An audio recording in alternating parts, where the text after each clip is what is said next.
اعوذ باللہ من الشیطان الرجیم بسم اللہ الرحمن الرحیم۔ اے ایمان والو، خدا کا بہت ذکر کیا کرو اور صبح اور شام اس کی پاکی بیان کرتے رہو۔ وہی تو ہے جو تم پر رحمت بھیجتا ہے اور اس کے فرشتے بھی، تاکہ تم کو اندھیروں سے نکال کر روشنی کی طرف لے جائے اور خدا مومنوں پر مہربان ہے۔ جس دن وہ ان سے ملیں گے ان کا تحفہ خدا کی طرف سے سلام ہوگا اور اس نے ان کے لیے بڑا ثواب تیار کر رکھا ہے۔ اے پیغمبر، ہم نے تم کو گواہی دینے والا اور ڈرانے والا بنا کر بھیجا ہے اور خدا کی طرف بلانے والا اور روشن چراغ۔ اور مومنوں کو خوشخبری سنا دو کہ ان کے لیے خدا کی طرف سے بڑا فضل ہے، اور کافروں اور منافقوں کا کہا نہ ماننا اور نہ ان کے تکلیف دینے پر نظر کرنا اور خدا پر بھروسہ رکھنا، اور خدا ہی کارساز کافی ہے۔ مومنوں، جب تم مومن عورتوں سے نکاح کر کے ان کو ہاتھ لگانے یعنی ان کے پاس جانے سے پہلے طلاق دے دو تو تم کو کچھ اختیار نہیں کہ ان سے عدت پوری کراؤ۔ ان کو کچھ فائدہ یعنی خرچ دے کر اچھی طرح سے رخصت کر دو۔ اے پیغمبر، ہم نے تمہارے لیے تمہاری بیویاں جن کو تم نے ان کے مہر دے دیے ہیں حلال کر دی ہے، اور تمہاری لونڈیاں جو خدا نے تم کو کافروں سے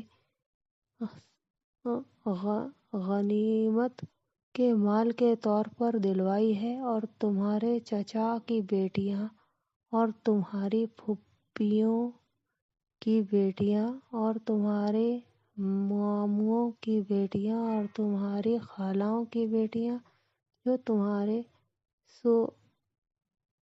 ساتھ وطن چھوڑ کر آئی ہیں، سب حلال ہیں۔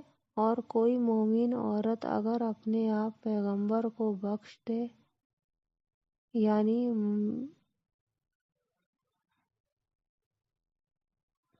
یعنی مہر لینے کے بغیر نکاح میں آنا چاہے، بشرطے کہ پیغمبر بھی اس سے نکاح کرنا چاہیں، وہ بھی حلال ہے۔ لیکن یہ اجازت ہے محمد صلی اللہ علیہ وسلم خاص تم ہی کو ہے، سب مسلمانوں کو نہیں۔ ہم نے ان کی بیویوں اور لونڈیوں کے بارے میں جو مہر ادا کرنے کے لیے ضروری ہے مقرر کر دیا ہے۔ ہم کو معلوم ہے یہ اس لیے کیا گیا ہے کہ تم پر کسی طرح کی تنگی نہ رہے، اور خدا بخشنے والا مہربان ہے۔ اور تم کو یہ بھی اختیار ہے کہ جس بیوی کو چاہو الگ رکھو اور جس سے چاہو اپنے پاس رکھو، اور جس کو تم نے علیحدہ کر دیا ہو اگر اس کو پھر اپنے پاس طلب کر لو تو تم پر کچھ گناہ نہیں۔ یہ اجازت اس لیے ہے کہ ان کی آنکھیں ٹھنڈی رہیں اور وہ غمناک نہ ہوں، اور جو کچھ تم ان کو دو اسے لے کر سب خوش رہیں۔ اور جو کچھ تمہارے دلوں میں ہے خدا اسے جانتا ہے، اور خدا جاننے والا اور بردبار حلیم ہے۔